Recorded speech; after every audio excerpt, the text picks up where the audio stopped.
Lisa crossed the last 5 meters before finding herself in front of the bank building. It looked monumental, with a modern finish mixed with elaborate moldings. Additionally, majestic columns towered in front of the entrance, resembling giants. Taking a deep breath, Lisa climbed the steps and entered the luxurious and beautifully furnished interior. It's worth mentioning that she looked somewhat impoverished, not quite like a homeless person, but not stylish either. A young security guard named Maxim immediately noticed her. He stood near the cashier, caught a glimpse of the girl's appearance from the corner of his eye, and thought she had simply mistaken the door. But his surprise knew no bounds when Lisa approached him. "Excuse me, but how do I access the bank vault?" she asked, sounding as if she were an important affluent customer. Frowning, Maxim cast another glance at her, and even doubted whether a poorly dressed girl like her could have anything stored in a safety deposit box. However, his assumptions were unlikely to be relevant, and the security guard had no choice. "How do I take her to the manager?" Eugene Borisovich was a stern man, at times showing glimpses of greed and a passion for gambling, which prevailed in his character. Moreover, he often behaved unseemly, making many people dislike him. But at the same time, the management valued him because Eugene Borisovich impeccably performed his job. At least, that's how he presented himself. Furthermore, he agreed to carry out tasks that made other employees' blood run cold. He visited addresses and collected debts from defaulting borrowers, employing his own cunning methods. Hence the attitude towards him and the team, although it never went beyond dissatisfied looks. Maxim brought Lisa to him and cautiously said, "Here she is, resembling you, Eugene Borisovich. What do you need?" The manager replied with a hint of mocking in his voice. "Well, I've never seen you among our bank's clients before. I would like to gain access to one of the safe deposit boxes," Lisa answered uncertainly. "Strange, but for some reason I've never seen you before," Eugene Borisovich said again. "I have the key, it's box number 12, Lisa replied, this time with more composure. Raising an eyebrow, the manager was surprised that a beggar-like girl, whose appearance was far from impressive when compared to other visitors, had come to check a bank vault. "Well, let's go," he gestured, inviting her into a specially secured room. They went through several security systems, and then Eugene Borisovich checked the box numbering, and was slightly taken aback. Oh well, what an old box! No one had approached it for many years. Judging by his tone, the manager had never looked the true owner of this inheritance from Lisa's mother in the eyes. "Here's my key," Lisa added. "Just wonderful," Eugene Borisovich replied. Indeed, the box had been rented a long time ago, and the manager was unaware of it. He had arrived later, starting as a simple security guard and then rising to his current position. He helped open the box, even though he was not supposed to be present. However, Eugene Borisovich disregarded these rules and stayed. Lisa cautiously opened the contents. Inside was an intricately carved jewelry box. Such chests usually held sentimental items and even precious gemstones. The manager was consumed with curiosity and ignored all the prohibitions in the bank on this matter. He approached closely, almost knocking Lisa over. "Oops, sorry, I'm a bit clumsy," Eugene Borisovich said, feigning innocence. "It's fine, I'm almost finished." Lisa nodded and opened the jewelry box. Inside lay golden treasures, earrings, rings, bracelets, necklaces, and pendants. Lisa turned out to be the owner of a true treasure. The sight of such wealth nearly dropped Eugene Borisovich's jaw. He barely restrained himself from whistling. Meanwhile, Maxim, who was waiting outside, saw nothing, so he had no idea what surprised the manager. He diligently performed his duties without meddling in other people's affairs. At the same time, it was unclear where Lisa's mother could have obtained such wealth. Marina Sergeyevna had worked as a cleaner her whole life, and she and her daughter barely made ends meet. Sometimes they couldn't afford basic necessities, let alone anything more expensive. At the bottom of the jewelry box, there was also a note, but Lisa decided to read it at home so as not to take up the bank employee's time. The manager's astonishment knew no bounds, and thoughts raced through his mind at lightning speed.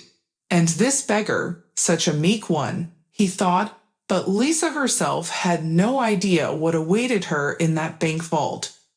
She was just as surprised as Eugene Borisovich. "I think I'll leave," with a tremor in my voice, Lisa said. "Yes, of course," the manager nodded. At the same time, a cunning plan took shape in his mind. "By the way, let me assign you a guard," It's not he safe suggested. to wander around the city alone with such wealth. My man will escort you right to your apartment. "It's a bit inconvenient," Lisa replied. "I could walk there myself." Lisa tried to refuse, but Eugene Borisovich was a persistent man.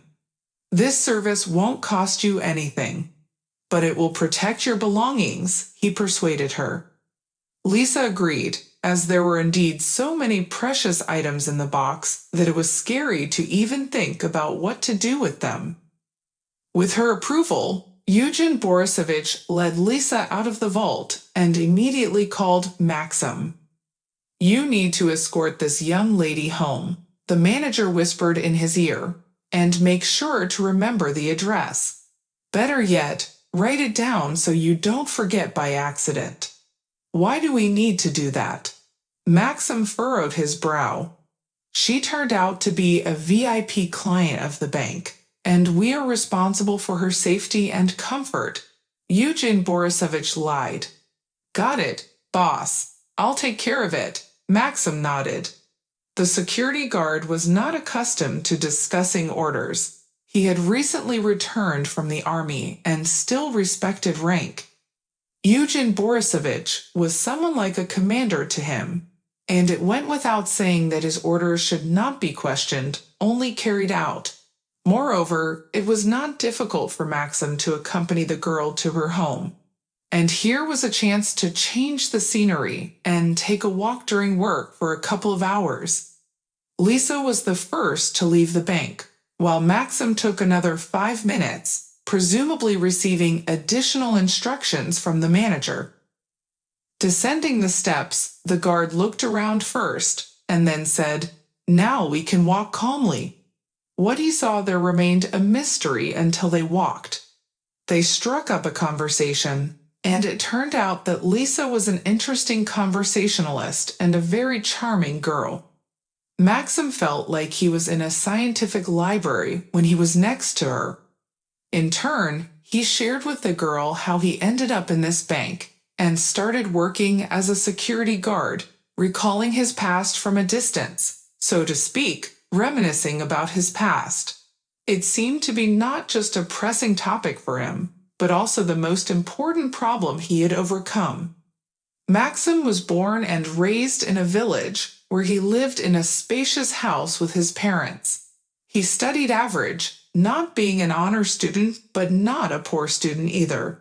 His grades satisfied his mother and father, who believed that the knowledge taught in the local school would be sufficient for work in the village. Max had long dreamed of something more, of escaping from the village and moving to the city. He had a girlfriend named Polina, and they had been together since their school days, dreaming of starting a family. But Polina turned out to be deceitful and unreliable. After seeing Maxim off to the army, she immediately found another guy. At that time, a chance encounter happened in the village disco. Polina captivated a wealthy man with her beauty and mannerisms. and he offered her to live together, eventually marrying her. Maxim, upon learning this, almost did something irreparable to himself. However, thanks to his commander and his experience in the army, he managed to pull himself together. Towards the end of his service, one of his former comrades offered him a job as a security guard in a bank through connections. Maxim agreed, especially since he also wanted to move to the city. Eugen Borisovich appreciated Maxim's service in the army and immediately hired him. The young man delved into the essence of the work and showed excellent results, which resulted in his salary increasing. Finally, they arrived at Lisa's home, and she, after listening to his story, said somewhat sadly, "Of course, but you did well, you managed. I've always been drawn to guys like you." Lisa's words stirred up a storm of emotions in Maxim's heart, and the thought flashed through his mind, what if I ask her out on a date? However, he was a bit shy and hesitated to take the first step. Meanwhile, the security guard also attracted Lisa's sympathy. She saw a kind and honest guy in Maxim and wanted to show her gratitude by inviting him for tea. "I bought waffles this morning before going to the bank. Maybe you'd like to come over for tea? I won't refuse. Besides, I always skip lunch anyway." Maxim nodded, and they entered the entrance together. They took the elevator to the 7th floor. Lisa opened the door to the apartment and let Maxim in first. In the spacious hallway, there was a built-in wardrobe along the wall, 2 ottomans, and a large mirror. A little further away was a handmade wooden coat rack. Taking off his outerwear, Maxim went to the bathroom, while Lisa managed to boil the kettle and prepare a bowl of chocolate waffles. Peeking into the kitchen, the young man shook his head and said, "You've made it cozy here, doing your best." Lisa answered shyly, "You have a seat. You still have time to steep the tea." Maxim pulled a chair up to the table and took the tea mug in his hands. Such a delightful aroma wafted from it that it tickled his nostrils, noticing how she inhaled the scent. Unable to resist, Lisa boasted, "I'm a big tea enthusiast. I only buy from specialty shops. Of course, it's not cheap, but it's worth it for the enjoyment." "To be honest, you surprised me," Maxim shook his head. "I didn't expect such interests from a simple girl like you." "You're making me blush." Lisa waved her hand. "Yes, I'm just an ordinary person, but with my own quirks in my head." "Tell me something about yourself," Maxim suggested. "Where were you born? What do you do?" "All right, fine," Lisa agreed, taking a sip of tea from her mug. Well, her fate turned out to be no better than the security guards. Lisa grew up in a small provincial town and had always dreamt of escaping to a big metropolis. However, for a while, it remained an elusive dream. She lived with her mother, barely making ends meet on her mother's salary. Money was always tight, and it reflected in almost everything: clothing, food, and the number of friends Lisa had. There weren't many, mostly those who also grew up in less affluent families. Their shared problems and dreams brought them closer together, but the province couldn't fulfill them. They needed to move forward and realize their potential. Lisa had envisioned her life in the big city countless times. Often, she would dream of a luxurious house, a long terrace, a blooming garden, and a respectable position in society, only for it to vanish as soon as she woke up. Her father? She never knew if he even existed. Her mother didn't like talking about it and always found ways to avoid the topic. It seemed to bring pain to her heart. Maria Sergeyevna never showed Lisa any photographs of her father or disclosed any important information. Lisa concluded that her mother simply didn't want to remember him, and she stopped bothering her with uncomfortable questions. In school, Lisa excelled academically. She consistently ranked near the top of her class, and teachers prepared her in advance for university admission. After successfully passing her exams and competing for high scores, she became a university student. The dreams of the big city became clearer and more attainable, hovering on the horizon. It felt like there wasn't much left to reach out and touch them, and her entire life could be just as she had imagined. Lisa even devised a plan for conquering the metropolis, but she had to set it aside when her mother fell seriously ill. Maria Sergeyevna sought medical help for her persistent headaches and fluctuating blood pressure. Doctors conducted tests and soon discovered an incurable illness. Lisa had to switch to distance learning to be by her mother's side. She personally monitored her mother's treatment and its effects. During a conversation with the doctor, Lisa asked directly, "What should we expect, Viktor Ivanovich?" The doctor shrugged and replied, "I can't say for certain, Lisa, but we're doing everything in our power." Tearfully, Lisa asked, "Are there no good medications?" The doctor sighed and said, "Oh, my dear, if only it were that simple, people would never die from diseases." He patted her head gently. The doctors indeed did everything they could, but they weren't magicians.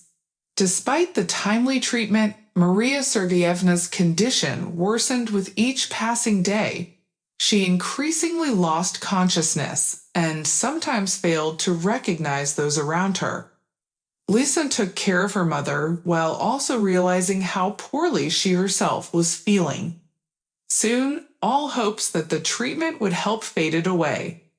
One day, when Lisa brought chicken broth to her mother, she beckoned her closer and whispered softly, "I've made many mistakes in this life, but you shouldn't pay for them." Puzzled, Lisa asked, "About what, Mom?" leaning closer. "Don't interrupt. It's hard for me to speak," Maria Sergeyevna continued. "You have a long journey ahead, but I know you'll overcome it, and my gift will help you along the way."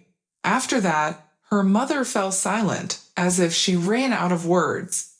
Lisa waited, hoping to hear what the gift was, but her mother stared at the ceiling and remained silent, as if her voice had been extinguished.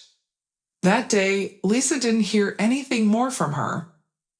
When there was an opportunity to consult with the doctor, she cautiously asked what it could mean.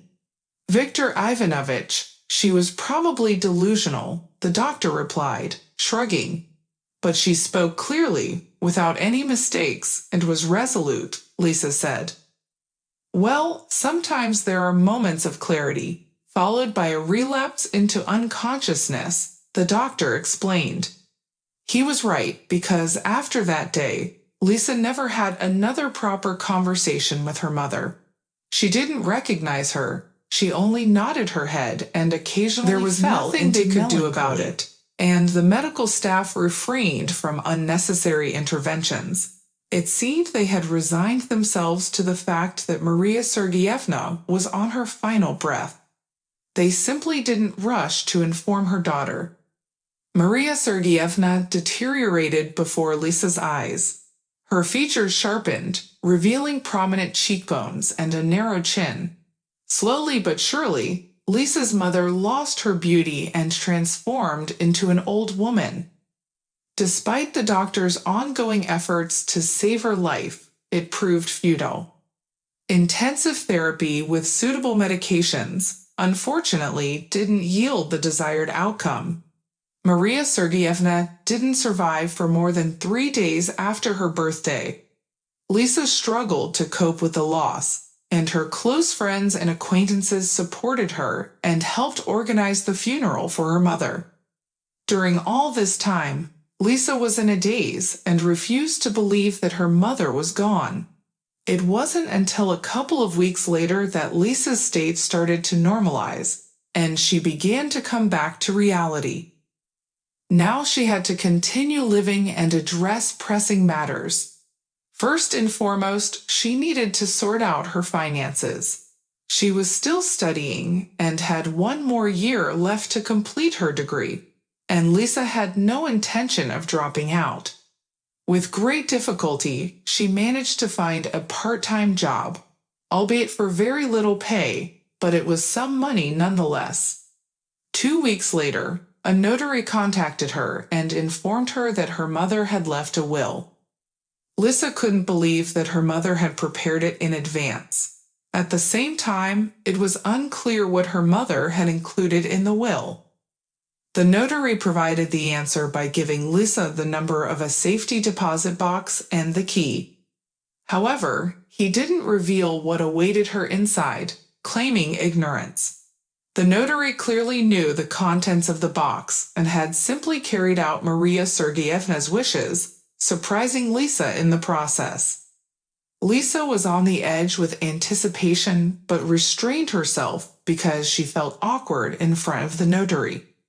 Nevertheless, the mysterious surprise came at just the right time since Lisa stood at a crossroads and urgently needed to make decisions. Her mother's will promised certain prospects. However, at that moment, Lisa had no idea how far-reaching they could be.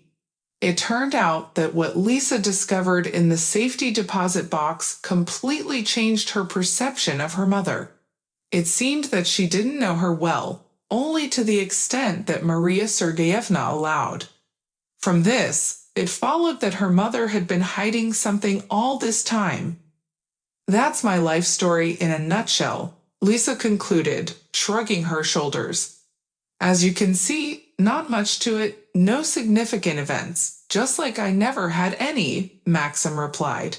Except for failed relationships, but I don't want to dwell on them anymore. They still hurt my soul. But I won't blame her, and I won't blame myself either. Betrayal, but betrayal happens everywhere. I agree, I'm sure you'll find a good girlfriend someday. Lisa sympathized, pouring him some more tea. That's enough, thank you. I need to run now. Maxim declined the offer. After saying goodbye to Lisa, he left her apartment. Evgeny Borisovich greeted him with a displeased expression. What took you so long? But you said yourself that she's our VIP client, and her safety is important to us. Maxim tried to explain to his boss. Yes, you're right. I noted down the address as I asked you, he said, handing Maxim a piece of paper with the specified address. The boss absent-mindedly rubbed his hands and stared thoughtfully at one spot. Maxim couldn't help but feel something was off with Evgeny Borisovich. Are you okay? He asked. Yes, everything's fine. You can go, the boss nodded, shifting his gaze away from that spot. By the way, you deserve praise for this, and you'll likely receive a bonus at the end of the month. Really? For what? Maxim asked in surprise. Well, how about that? You made a wealthy client feel secure, his boss replied with irony and a sly smile. I only escorted her home, Maxim stated. You see, Maximka, it's from such small services that a true security guard's job is built. I started in your position, doing everything I could to help the management, and now I'm the boss myself. Yes, you can't argue with that. Maxim nodded in agreement. Well, okay then, I'll stay at my post until the end of the shift, 2 more hours, and then go home for today. The boss replied and closed his office door behind Maxim. However, the small gap allowed Maxim to overhear something. I have an address. We need to visit it tonight. Yes, everything's as usual, following the old scheme. There will be a girl at home with a small box. Retrieve its contents and split it 50-50. It seemed that Evgeny Borisovich was talking to someone on the phone and was so engrossed in the conversation that Maxim was fortunate that he hesitated for a few seconds and didn't immediately go down to the customer area. He felt uneasy about what he had just heard. The security guard couldn't believe his ears. His boss had decided to rob Lisa, and it was all because of Maxim's unwitting compliance. He had unwittingly set up the girl, and in this situation, he needed to come up with something to leave work as soon as possible. Maxim went downstairs and spent an entire hour at his workstation. He contemplated his course of action, and when the right idea came to mind, he went back up to his boss's office. "Did you forget something?" Evgeny Borisovich asked. "Yes, I suddenly got a stomachache," Maxim answered hesitantly. "Maybe I should go home." "That's strange. You were fine this morning." His boss expressed doubt. "And what did you eat today?" "Everything was fresh, as usual. Any complaints?" The security guard replied, holding his stomach just to be safe. "Ah, yes, that girl offered me tea and waffles, but now it's clear. I fell for a freebie." Evgeny Borisovich laughed, naively assuming that his employee had been poisoned. "All right, send Stas to me. I'll give him instructions. He'll replace you." "Thank you," Maxim nodded and quickly left his office. In the customer area, he found his partner, explained the situation in a few words, and left the bank.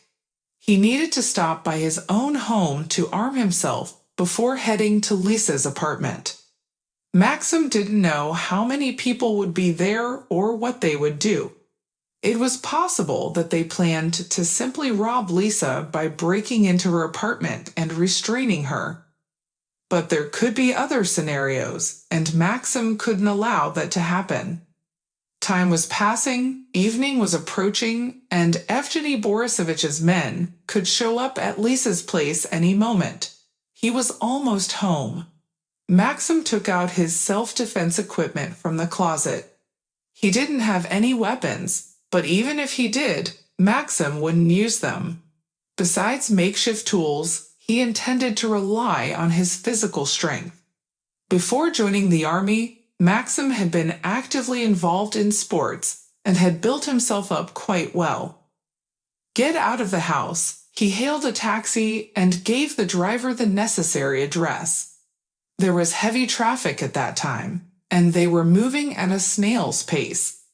Maxim was noticeably nervous because he was afraid of being late.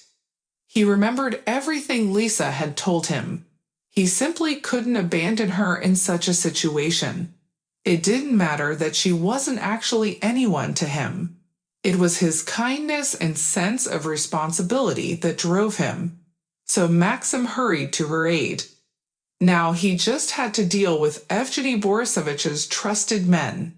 He wouldn't rely on dubious individuals, and if he made any calls, he was completely sure they wouldn't betray him. Lost in thought, Maxim didn't notice when the taxi arrived at Lisa's house. After paying for the ride, he got out of the car and looked around. He didn't notice anything suspicious, but suddenly the thought occurred to him that he might be too late, and Evgeny Borisovich's men had already carried out their dark deed. However, his attention was drawn to a black SUV parked near the familiar entrance. The driver's side window was rolled down, and white smoke was billowing out of it. It seemed someone was indulging in a bad habit and not being vigilant. Maxim decided to seize this moment and stealthily approach the car from the inside. Melodic music was playing inside the vehicle, and the sporty-looking driver was not only smoking but also softly humming along. Smiling to himself, Maxim circled the car, keeping low to the ground, and then quietly slipped into the entrance.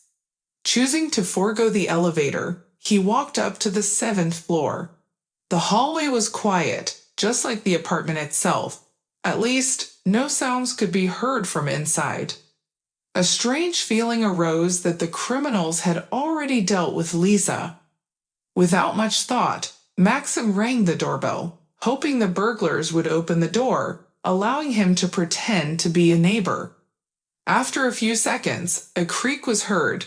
Another man with a sporty build appeared behind the solid wooden door. It seemed like he was the driver's twin or someone who bore a strong resemblance. Maxim reacted quickly and delivered 2 powerful blows to him. He fell to the floor, barely able to scream and attract attention inside the apartment. It turned out to be his accomplice, and there was also a security guard who didn't hesitate and, at the last moment, managed to snatch Lisa from his clutches. However, when they tried to escape, Maxim was shot in the shoulder, and it was the same attacker he had struck at the entrance. Clutching his shoulder in excruciating pain, Maxim didn't let go of Lisa. A couple of minutes later, they were outside, and only then did they call the police. Several vehicles, including an ambulance, arrived at the scene. The gangsters were apprehended and taken into custody. Losing consciousness, managed to say to Lisa, who ordered these people to go after her. Addressing the officer, the girl named the mastermind behind this crime. 30 minutes later, Evgeny Borisovich was arrested. Apparently, he didn't expect things to turn out this way. The special forces even had to break down the door of his office to drag him out. In the end, the entire gang ended up behind bars pending further investigation. Maxim was taken to the hospital, where doctors assured him that his life was not in danger. The bullet had passed through without hitting any vital organs. However, Lisa refused medical assistance because she blamed the gangsters for Maxim's injury and believed she herself had suffered in this situation. Returning to the apartment, Lisa entered the bedroom and looked at the jewelry box sitting on the table. Her first thought was to get rid of this legacy from the past. After all, she had almost lost her life because of these precious items.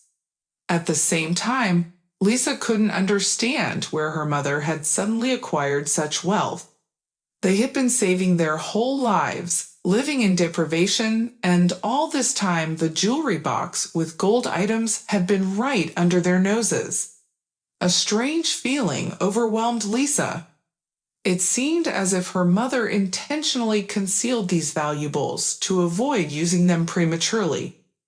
But there was no logic in that because there had been times when they were desperately short of money, and her mother could have sold some of these items. Yet she hadn't done so, which only fueled Lisa's suspicions. She even considered the possibility that these jewels might be stolen. But then why wasn't her mother arrested? These thoughts swirled in Lisa's mind, but they didn't provide a clear answer. She had the impression that her mother's past was shrouded in a thick fog, and they lived under the same roof, yet Lisa couldn't fathom what skeletons were hidden in the closet. However, her intuition told her that everything was happening according to a well-devised plan, and her mother was executing each step. But what was she striving for? If it was wealth, then she was going about it the wrong way, at least according to Lisa's opinion. At this point, all the pieces of this complex puzzle didn't fit together. Lisa took out the note from the jewelry box, which she hadn't had a chance to read yet. She unfolded the piece of paper, but instead of the expected text, she only saw an address and a phone number. Moreover, at the very end, her mother had written with her own hand, "You can always turn to them." Lisa didn't know what it meant, but it was likely that her mother left her a clue, and she needed to urgently find those who resided at the specified address. Lisa didn't call in advance. After all, she didn't know whose phone number it was, and there could be a surprise waiting for her that would take her a long time to recover from. No, Lisa didn't want to take any risks. She had already had a run-in with gangsters who had frightened her immensely and nearly cost her life. Armed with a map, Lisa set off on the following day. According to the given coordinates, the sought-after address was in a neighboring region. To save time on public transportation, she spent money on a private driver. Her neighbor had recommended a good company that didn't charge exorbitant fees. Just tell them you're from me, the neighbor advised Lisa. Mention the analysis. There's a guy named Arkasha, and he'll drive you there. Thank you, Valentina. I don't know how to thank you enough for this, the girl replied, feeling embarrassed. I don't need anything. The main thing is to find what's important to you. Valentina waved her hand. She didn't hide from Lisa that she intended to uncover the threads of her mother's past, and hoped to shed light on the family secrets in this way. Lisa spent several hours on the road. She stared at the passing buildings, trees, and bushes, memorizing the route so that she could find her way back home without any mistakes. Finally, they arrived at the desired location. It was a small town, but with elite houses. Everything around exuded perfection, and for a moment, Lisa felt like she had crossed a border. They then passed the city limits and entered a compact settlement that had all the comforts of civilization. Although it couldn't be said that it boasted majestic castles and palaces, there were nonetheless wealthy and beautifully adorned houses. The driver, Arkady, dropped Lisa off at one of those 3-story mansions. We've arrived, if you provided me with the correct address, he said, turning to her. Yes, that's right. Thank you for the ride, the girl nodded, thanking the driver for the comfortable journey. Waving him goodbye, Lisa approached the mansion. It evoked mixed feelings in her, as if she had stepped into a fairy tale, and nights were bound to appear for a moment. Any minute. She imagined herself as the queen of this mansion. Nevertheless, she still couldn't understand why her mother had given her this particular address. Judging by the ostentatious structure, wealthy people clearly lived there. Yet Lisa had no connection to them. At least her mother had never mentioned luxury and wealth, and they were not associated with Lisa's past in any way.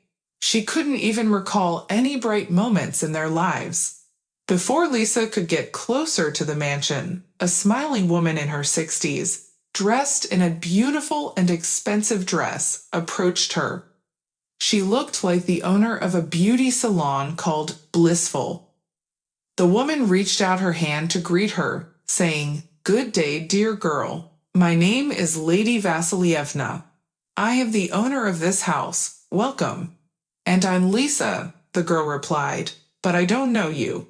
I was simply given this address. Well, it was mentioned in a note left by my mother, Maria Vlasova." Lisa handed the woman a small piece of paper from the jewelry box, looking at the writing. The woman's eyes widened, and from her expression, it seemed like she recognized the handwriting. Taking Lisa by the hand, she led her into the house, handing her a handkerchief to wipe away the tears that welled up. Inside the mansion, the girl saw opulent furnishings that she had only seen on television. There was an entire gallery of paintings, marble floors, and antique oak furniture. Lisa felt like she was dreaming, that all of this was unreal. The house's owner, Lydia Vasilievna, invited her to sit at a table, which was also made of expensive wood and adorned with exquisite artwork. All of this indicated that the owners were very wealthy and prosperous individuals. "Please have a seat. We have much to discuss," said Lydia Vasilievna, pointing to a handmade chair.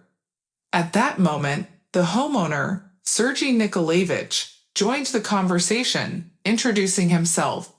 "I'm Lisa Vlasova, and my mother is Maria Sergeyevna Vlasova," the girl repeated. "She left me this jewelry box and a note as an inheritance." Sergei Nikolaevich peered inside the jewelry box and looked at his wife with fear in his eyes. "These are the same treasures," he whispered, barely breathing. "Yes, they are," replied Lydia Vasilievna with a smile. "Will someone explain to me what is happening here?" Lisa couldn't hold back and said. Pouring fragrant tea and placing a dish of candies in front of Lisa, Lydia Vasilievna began her story. They had a business that brought in a substantial income, and Sergei and Lady Sergeyevna devoted themselves entirely to it, investing all their efforts and resources. Because of this, they couldn't devote enough time to raising their daughter. As a result, Maria started to shape her own future, and as soon as she grew a bit older, she met a guy. Naturally, her actions didn't align with her parents' plans, and they sternly advised her that it was too early to think about starting a family. Maria resisted their opinion and ran away from home. Perhaps it was her rebellious nature at that age. Many girls sought independence despite the lack of means and a promising future. She saw herself as a bride and refused to listen to anyone. Her parents tried to convince her otherwise, but it was all in vain. Maria distanced herself from them more and more until she completely severed all ties. That was the last straw that broke their patience. They simply accepted the fact that their daughter had rejected them and decided to come to terms with it to avoid tormenting themselves with guilt. "We wanted a better future for Masha," lamented Lydia Vasilievna. "But it turned out the opposite," Savitt asked with a sad voice. "Not entirely," Lady Vasilievna shook her head. "With your permission, I will continue. Maria didn't have much money with her, so she took the jewelry box containing the family heirlooms. However, her parents didn't dare to pursue her and bring her back home. They decided to let their daughter decide how she wanted to live her life. It could be said that her father and mother let Maria go adrift. Maria ran away from home driven by emotions. She simply fell in love with Mikhail, who promised her a happy future, but for that, she needed to be as far away from her parents as possible. Maria believed him because her fiancé came from a poor family and had overcome many hardships in life. At that moment, she had no doubts that everything would work out for them. After giving up on pursuing her, Lydia Vasilievna and Sergei Nikolaevich calmed down. They realized that they couldn't stop their daughter, and there was no point in trying to convince her otherwise. Maria made her choice, thus sealing her own fate. Life with Mikhail showed that he had no intention of taking any action. He was content with having his bride by his side. Soon, Mikhail became engrossed in drinking for a long time coming and home cried into her intoxicated pillow at more night, frequently. hoping that Mikhail would change and they could start a new life together, but it never happened. Each day became worse than the last, as he increasingly turned to the bottle. One day, he almost drank up Maria's family treasures, but she noticed in time and hid the jewelry box. Their relationship finally fell apart. In the end, Mikhail left Maria when she was pregnant. During an ultrasound, Maria learned that she was expecting a girl. After her daughter was born, Maria exerted all her efforts to raise her without any assistance. It was challenging, but she never gave up. One day, in order to secure a happy future for Lisa, she rented a safe deposit box and placed the jewelry box inside. Time passed, and Maria never thought of using the treasure. She contemplated it, but each time she mentally said to herself, "No, it's for Lisa." Even when she fell seriously ill, she still couldn't bring herself to take even a part of the precious heirlooms. Maria's courage was admirable. Knowing that she had the opportunity to improve her health or at least prolong her inevitable end, she chose not to use them and remained silent until her last breath.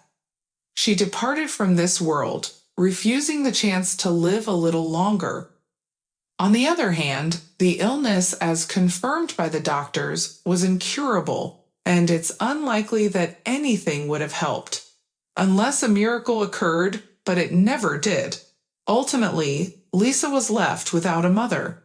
In essence, Maria condemned herself to such an existence, and it was difficult to judge why she did so. Having worked as a cleaner her whole life, she never laid a hand on those precious heirlooms. Lisa was in shock when Lydia Vasilievna told her all of this. She took out a handkerchief and burst into loud tears. For a few minutes the girl cried, but then suddenly calmed down and said, "It's difficult for me to talk about this, but it seems you acted wisely." Standing up from her chair, Lydia Vasilievna approached the window and rested her head against it, lost in thought. Sergei Nikolaevich also got up and went to his wife. He embraced her shoulders and whispered, "We are not to blame for what happened.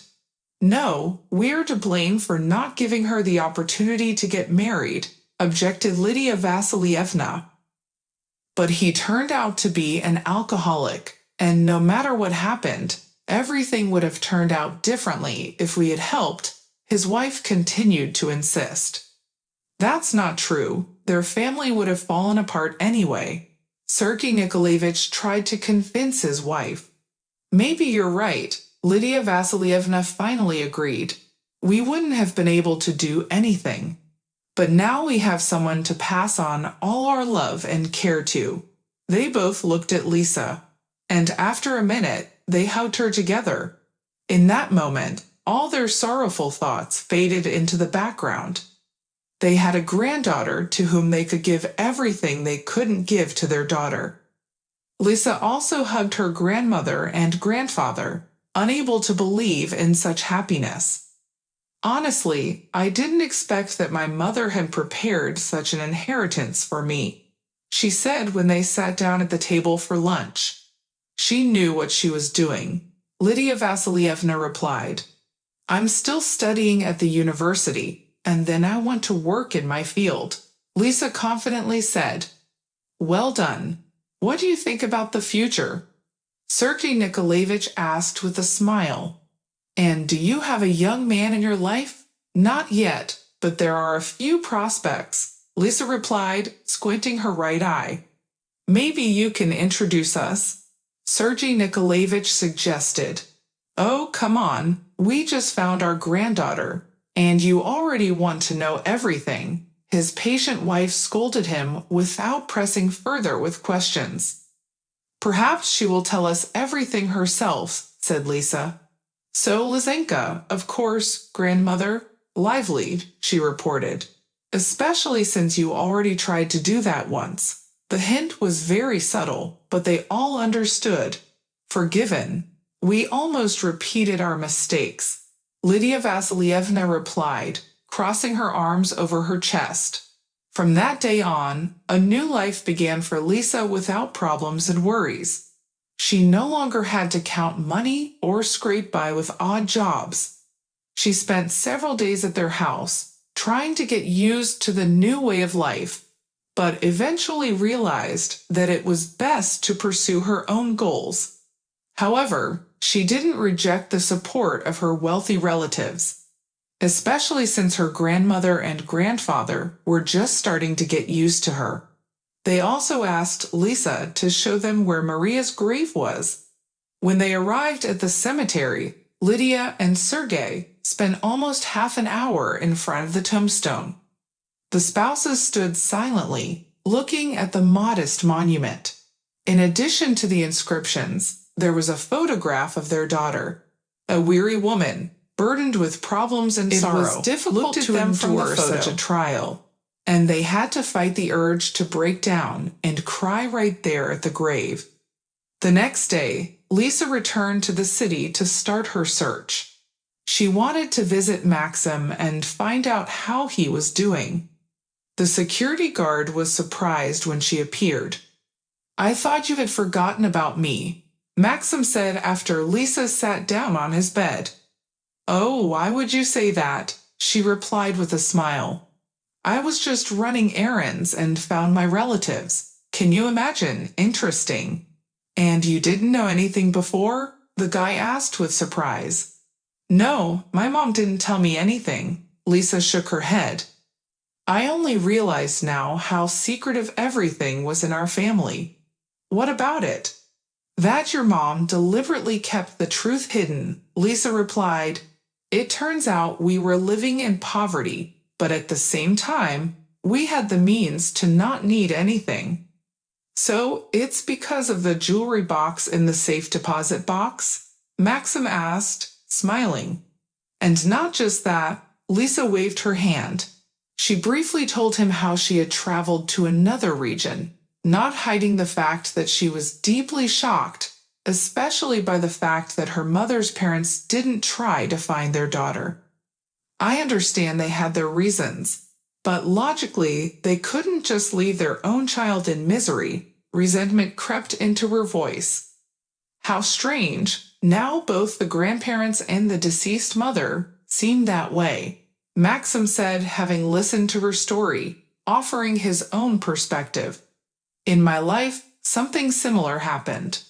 I also ran away from home once and spent a few days in the forest. There was a hunter's cabin where I slept. I even cooked food over a campfire. It turned out my parents immediately knew where I was, but they didn't come to get me. They decided to give me the opportunity to test myself and see what I was made of. So you mean that the grandparents started it? Lisa began her question but didn't finish. Yes, exactly. It seems they also wanted to test your mom's resilience, Maxim concluded the logical chain. And that's their only fault. In everything else, we shouldn't hold any grudges against them. After all, you don't really know what was happening in their lives when their daughter ran away. Only in general terms, based on what they told me, the girl shook her head. Well then, that's why I advise you to accept everything as it is, Maxim suggested, summarizing the topic. Sorry, I completely forgot. The doctors say they will discharge you soon, but you still have to stay in bed for another week, Maxim replied cheerfully. I'll come visit you every day if you want, Lisa whispered softly and looked into his eyes intently. I really want to, agreed Maxim. Lisa took care of him, juggling her studies and visits to the hospital, as the injuries turned out to be painful. The doctors recommended that he stay in the hospital for a while longer. After some time, Maxim's parents arrived. They were shocked to learn that their son had been injured. Son, why did you choose this profession? It's tough, sighed his mother. I like it, replied Maxim shortly and succinctly. Dad, at least say that it was my choice. Lisa couldn't help but agree with her mother. You chose a risky job, his father shook his head. I thought you would go into engineering, he added. As if that's what was missing, Maxim reacted dissatisfied. You should consider being a security guard too, it pays well. Okay, son, sorry. Why did we jump on you like that? Elena Igorovna adjusted the pillow for her son and ran her hand through his hair. It was evident that she was deeply worried. How else? They almost lost their only son, even though he was already an independent adult living on his own. But he never stopped being their beloved child. Tell me, did you suffer for a just cause? His father asked, sighing heavily. But how can I say it? Maxim hesitated with his answer. It wasn't directly related to my duties. I don't understand. Weren't you protecting the bank's security? His mother intervened. No, I saved a girl's life, replied Maxim, shaking his head. And who is she? Leka Vitalievna asked. You'll find out soon. Lisa should be coming any minute now. Looking at the clock, Maxim suggested waiting a little longer, and indeed, 5 minutes later, the door to the ward opened, and Lisa appeared in the doorway. She was slightly flustered upon seeing unfamiliar people. I guess I'll come back another time, Lisa said. But Maxim shook his head and gestured to the chair. I want to introduce you to someone. This is my dad, Oleg Vitalievich, and this is my mom, Elena Igorovna. Nice to meet you. Maxim introduced his parents. "And I'm Lisa," the girl replied. "Well, son, excellent choice." His father raised his eyebrows. "Come on, dear, don't pay attention to them, Lisa. You're a beautiful girl, and our Maxim is lucky to have you." Elena Igorovna waved her hand, everything had already been decided for Lisa. On the other hand, she also felt a connection to Maxim. She liked him from the moment he escorted her home, but they didn't have a chance to get to know each other better. Maxim hurried back to work, and for some reason, he didn't ask for her phone number. After meeting Maxim's parents, there were no more doubts that they would become a couple. Lisa scheduled her visits during visiting hours so they could walk in the park located on the hospital grounds. There was a beautiful pond where they could feed the ducks. Maxim enjoyed tearing off small pieces of bread and tossing them to the birds. They gratefully swam over, flapping their wings, and took the treats. They were happy. Together, they had found each other, loving hearts. Lisa melted in Maxim's arms when he embraced her. She didn't want to think about anything else. All their troubles were behind them, and no one could harm them anymore. The jewelry box that her grandparents left her as an inheritance was not taken away. They decided that it was her rightful property. After some time, wealthy relatives came to check on the conditions in which Lisa lived. However, they ended up meeting her future fiancé. Maxim made a great impression. He was able to earn their trust. The grandparents were astonished after talking to a regular security guard. In their imagination, perhaps he should have been a different person, but it turned out otherwise. The young man had earned their trust, unlike the former fiancé of their deceased daughter. A week later, Maxim was discharged from the hospital.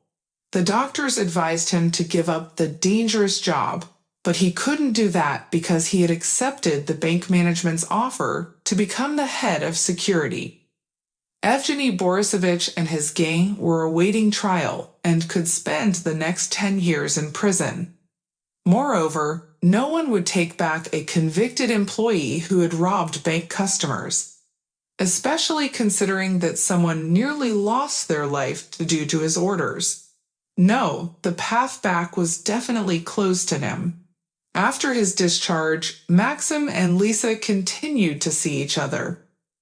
They couldn't imagine a day without each other, and it was reasonable to assume that it would lead to a wedding. However, the young couple didn't rush and wanted to test their feelings. Meanwhile, Lisa was completing her studies at the university and preparing for her thesis defense. Maxim tried to help her so she could have some leisure time. Soon, Lisa delighted everyone with her successful graduation from the university and obtaining a higher education degree. 6 months had passed since then. Lisa's grandparents informed her that they had written a will in which they named her as the sole heir. She wanted to dissuade them, but they didn't make any changes. "Understand, Lisa, this is our way of correcting past mistakes," her grandmother confessed. "But we've already cleared everything up," Lisa replied, looking at her with surprise. "Maybe so, but we will never forgive ourselves," Grandma continued. "That's why we decided to ask for forgiveness through you for Masha. We hope that our daughter will forgive us and not be angry. I think this inheritance should put an end to it, quite rightly," Lisa suggested. "Yes, you're right.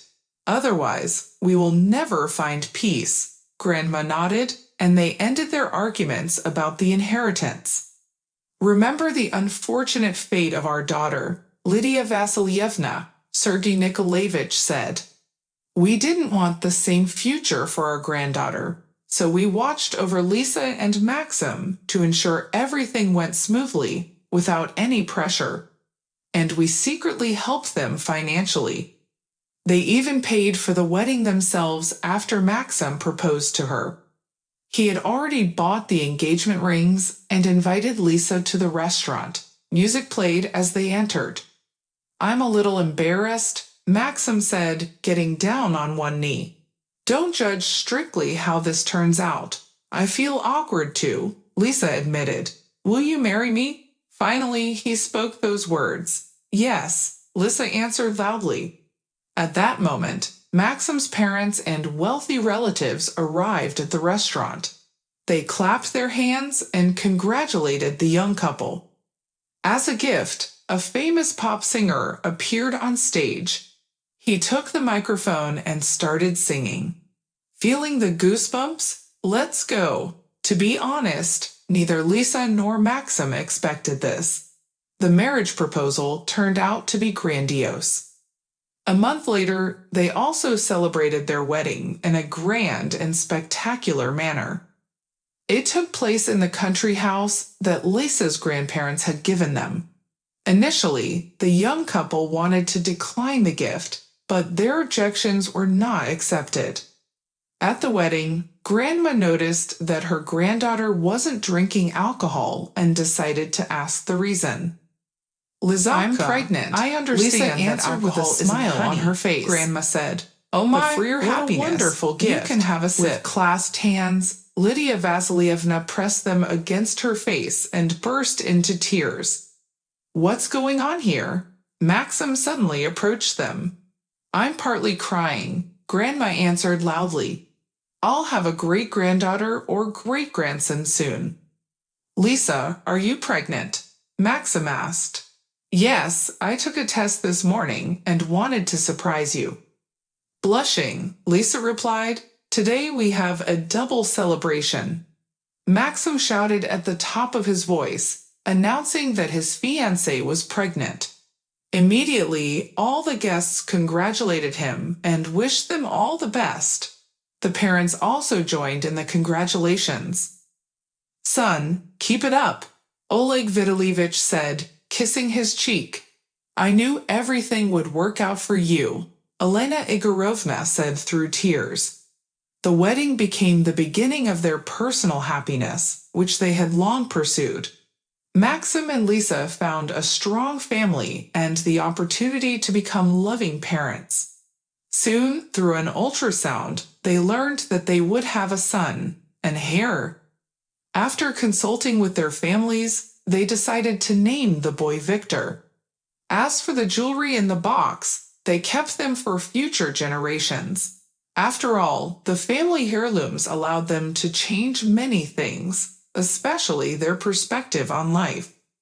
Lisa and Maxim realized that nothing is more valuable than love, and they had no temptation to convert the precious items into money. Gradually, they furnished their home and prepared a spacious room for their son.